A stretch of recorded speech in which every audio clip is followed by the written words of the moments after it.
Antes de falar do tema do TCC, eu falar dos problemas das entregas, falar das soluções, de qual é a problemática do nosso trabalho, é bem legal, bem interessante a gente abordar os modais de transporte, que são o que ocasionam os problemas nas entregas e todos os problemas relacionados à logística aqui no nosso país.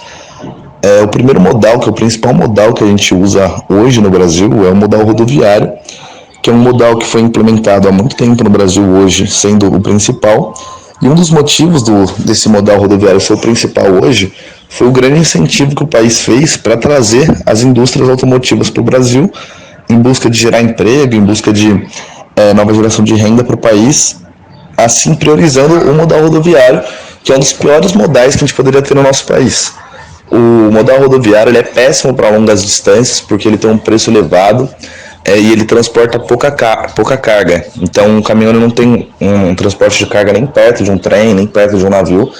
E o Brasil é um país com distâncias continentais, então faz um sentido a gente ter esse transporte rodoviário. Ele também tem seus benefícios, como uma geração grande de empregos, porque demanda bastante motorista, bastante caminhoneiros, e onde eles param também vão formando microeconomias, vão formando uma economia que depende desses caminhoneiros. E em curtas distâncias é bem interessante, porque em curtas distâncias ele é assertivo, ele ajuda a levar cargas de um lugar para o outro uma velocidade rápida, quando a gente se trata de um local urbano, e é o único jeito de atrair esses caminhoneiros para fazer entregas para lugares menores com os caminhoneiros, é a parte que mais faz sentido. O modal aviário é que conta com as características mais únicas de todos os modais, porque ele tem um custo-benefício para uma situação específica. Ele tem uma baixa quantidade de carga, na maioria dos casos, sem ser aviões cargueiros que conseguem levar uma capacidade maior, e ele faz distâncias, ele vai para lugares inóspitos e faz distâncias muito longas em um tempo muito, muito baixo, que é a principal característica dele. Porém, o custo é muito elevado. Por uma baixa quantidade de carga e o custo ser muito alto, ele inviabiliza qualquer tipo de transporte de cargas comuns. Então, é um modal que ele depende muito de transportes com algo urgente. Então, transplante de órgãos ocorre bastante.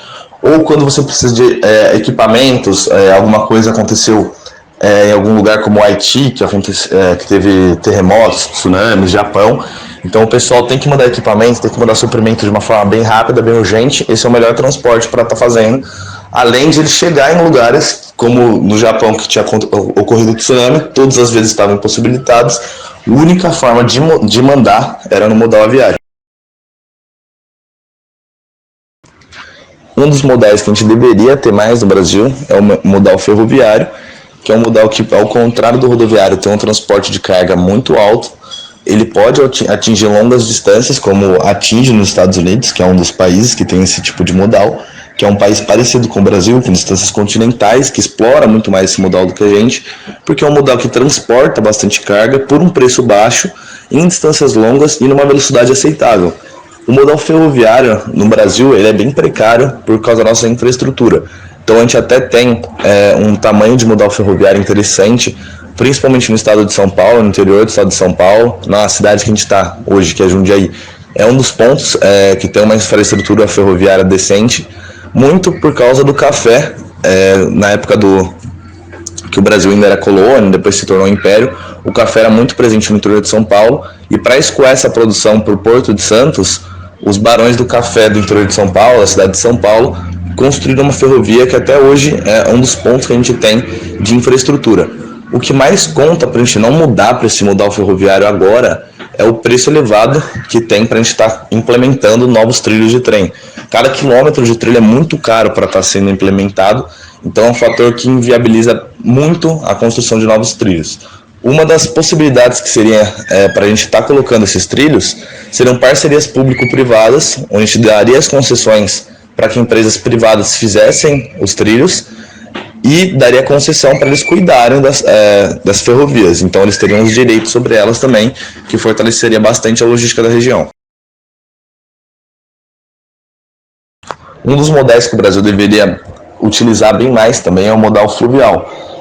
Poucos países do mundo têm essa capacidade geográfica de estar usando esse modal fluvial, porque você depende muito da geografia dos rios, de você ter bons rios navegáveis, desses fios terem condição de carregar carga por longas distâncias. A Suíça é um bom exemplo de modal fluvial por não ter acesso ao mar, ela utiliza bastante a concessão de rios para estar fazendo o transporte de mercadoria, e o Brasil tem os maiores rios do mundo. O rio Amazonas, os rios do norte, eles até têm uma navegação interessante, mas que tinha que ser muito maior, igual a gente tem o Rio da Prata, o Rio Paraguai, mais ao sul do país, que também tem uma quantidade interessante de navegação, mas teria que ser muito mais pela capacidade que a gente tem hoje no Brasil. Mas é a mesma coisa, exige uma infraestrutura muito grande para você estar fazendo transporte dentro dos rios. Eles têm uma boa carga para ser levada e é um preço baixo também de produção, de deslocamento, porém existe uma infraestrutura grande. Os rios, eles podem ser bem poluídos por esse tipo de modal, então você tem que ter uma infraestrutura também que vai abaixar esses danos, que é uma coisa que o Brasil não conta hoje. Boa tarde, meu nome é Lucas Moura, venho começando a falar sobre o método Milk Run, Cross-Docking, SIF e FOB. Começando pelo método Milk Run, que tende a fazer a maximização da capacidade dos veículos que são utilizados no transporte, otimizando rotas e os custos das operações, que são bem reduzidos. E com essa organização é possível evitar que se tenha problemas no estoque, como de capacidade acima do desejado, que nesse caso poderia diminuir e controlar melhor a gestão dos materiais. As vantagens desse sistema são facilmente sentidas depois que é implantado, pois apesar de demandar de mais controle, haverá diminuição do estoque e vai ter mais dinheiro em caixa, assim reduzindo o desperdício de materiais. Já no método de cross-docking, é um sistema de distribuição no qual o produto que foi comprado pelo cliente já é logo despachado para um centro de distribuição. E nesse centro de distribuição ou armazém, a mercadoria já é mandada para o consumidor final, facilitando e otimizando o trabalho da empresa, além de se reduzir o estoque. É uma técnica nova, muito utilizada pelos sistemas de e-commerce atualmente, que dispensaram uma grande infraestrutura de ter que comprar um armazém ou alugar, que no máximo terá que ter uma área de separação de pedidos ou separação de estoque, mas somente para o recebimento das mercadorias que os fornecedores levaram para o consumidor final, assim havendo uma redistribuição ágil. Método SIF. Nesse método, é o vendedor que se responsabiliza pelo custo do frete até a entrega ao cliente, ou seja, você que está vendendo um produto que se responsabiliza pelo valor do frete. O que ocorre normalmente é que os gastos do frete, os vendedores geralmente já colocam o preço na venda, que assim é repassado ao comprador ou no total final do produto. Que no final, o cliente ou fornecedor que vai ter a opção de declarar na nota fiscal que o frete é SIF e vai poder especificá-lo no documento. Já no método FOB, o vendedor das mercadorias só é responsável por elas até o momento que são coletadas ou despachadas. A partir disso, a responsabilidade já vai ficar ao cliente ou ao comprador, que vai se responsabilizar pelo pagamento do frete. Normalmente, nessas situações, o pagamento só vai ser feito a partir do recebimento das mercadorias, ou então, em alguns casos raros, você pode negociar um prazo com a transportadora. Mas também vemos muito nesse método que o frete é contratado pelo comprador e não é embutido no valor dos produtos, portanto não havendo o valor especificado na nota fiscal.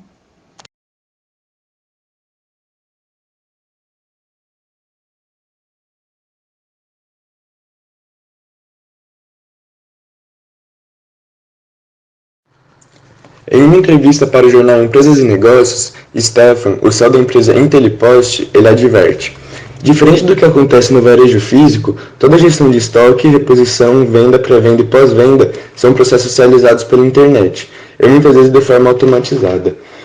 Os problemas surgem justamente quando os lojistas não conseguem diferenciar que cada forma de venda necessita de estratégias e ferramentas específicas. Quando falamos de e-commerce, tem a visibilidade total dos processos, além de uma comunicação integrada e atualizações em tempo real ao seu alcance, tornam-se grandes diferenciais para a qualidade do serviço oferecido. Assim, é necessário entender e aderir a tecnologias que simplificam os processos para que os problemas possam ser solucionados com mais agilidade. A gestão de informações. Aqui relacionamos com a forma de reunir todos os dados dos fornecedores, criando um ambiente estável e de melhor agrado ao consumidor. Em um processo online, é praticamente imprescindível o uso da tecnologia a seu favor. É necessário toda uma boa recepção visual para o site.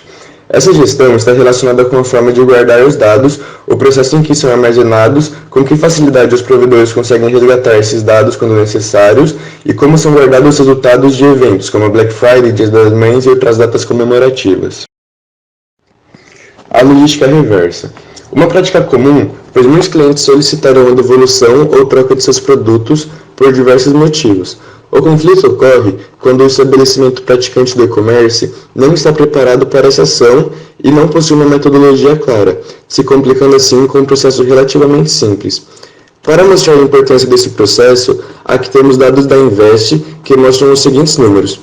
30% dos produtos comercializados são devolvidos e o custo desse processo representa cerca de 5% do faturamento das lojas virtuais.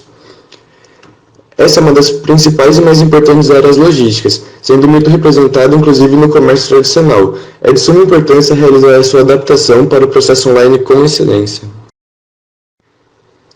Os atrasos de entregas.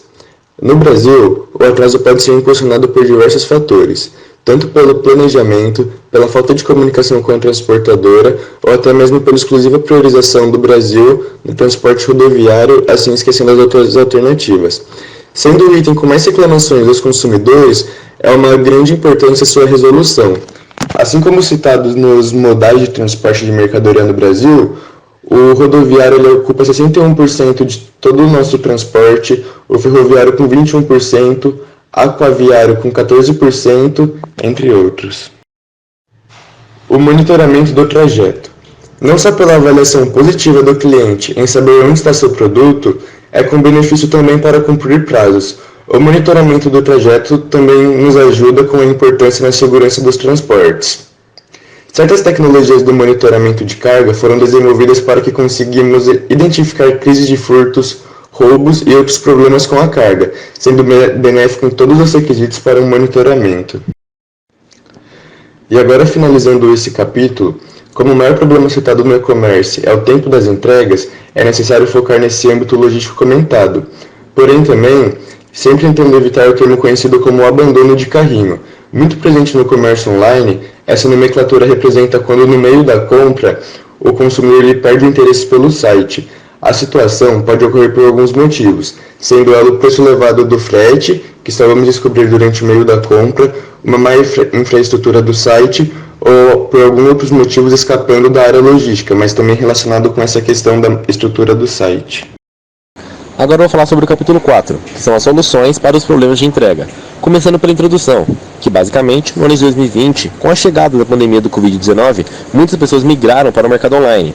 Por mais que fosse uma tendência futura, as pessoas ainda tinham muito medo e receio de fraude, etc., de um mercado que elas não conheciam. Porém, como não tiveram outra opção, migraram para o mercado online. E as empresas, o mesmo feito, migraram para o mercado online para não entrar em processo de falência, pois como as pessoas não poderiam sair de suas residências, logo não poderiam comprar em suas lojas físicas. Então teve esse aumento drástico no mercado online.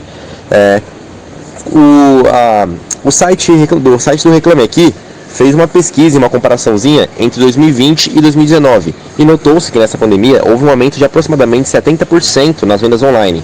Porém, isso também ocasionou em problemas, porque as empresas não tiveram tempo de se adequar corretamente para as vendas online, porque essa mudança de mercado físico para o mercado online foi uma mudança muito drástica e rápida por causa da pandemia. Logo, o Pronamp também teve um registro que foi de aproximadamente 285, foi um aumento de aproximadamente 285% nos erros de entrega, ou seja, esses erros envolviam produto errado ou danificado, atraso nas entregas, que foi a maioria dos problemas. Então, agora nós vamos trazer algumas soluções prévias para essas situações problemáticas.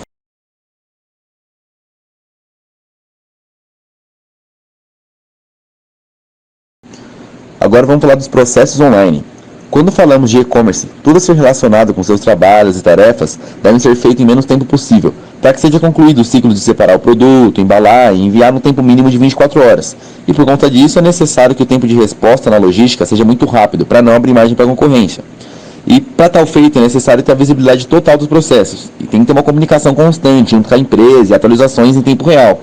E é sempre necessário entender que aderir a novas tecnologias é sempre uma opção muito viável, porque as novas tecnologias sempre estão simplificando os processos de logística das empresas, entendeu? Fazendo cálculos com mais certeza e eficácia. Outro ponto é a gestão de informações.